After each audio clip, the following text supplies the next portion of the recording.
હાય સાનુ, હાય. શું બનાવે છે? પાસ્તા. મને પાસ્તા ખાવા હતા ને એટલે મમ્મા પાસ્તા બનાવે છે. એના વેજીટેબલ્સ નાખવાના છે એને જોડે. આ એક મિનિટ, આ વેજીટેબલ નાખવાના છે બરાબર. આને શું કહેવાય? ટોમેટો. આ કેપ્સિકમ. કેપ્સિકમ. તો તું કેપ્સિકમનું નામ ભૂલી ગઈ હતી? હા. બરાબર, કર દો.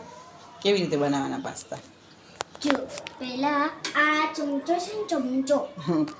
એમ નહીં, પહેલાં એને ઉબાલી લીધા ને હા. પછી પછી આમ ધીરે ધીરે કરી દેવાનું એટલે થોડી એન પછી આ ઢાંકી દેવાનું. ઓકે. એન પછી જ્યારે ઠંડુ થઈ જાય એન પછી પપ્પા આવે ને તો ને આનો મસાલો છે આને તો મમ્મી એનો મસાલો બનાવશે. ઓકે.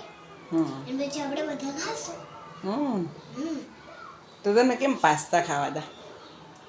એ તો આપણે 2 દિવસ ખાઈએ અને પછી ના ખાઈએ ને એટલે તો ચાલે, પણ બહુ દિવસ ખાઈએ ને તો આપણું પેટ બગડી જાય. એવું હોય? હા. આવી સમજણ પડે તોય ખાવા છે. પણ આજે ખાઈએ છીએ, બીજી કાલે થોડી ના ખાતા હતા. એવું? હા. એટલે તો આજે તો ખાવાનું ને આજે. ઓકે.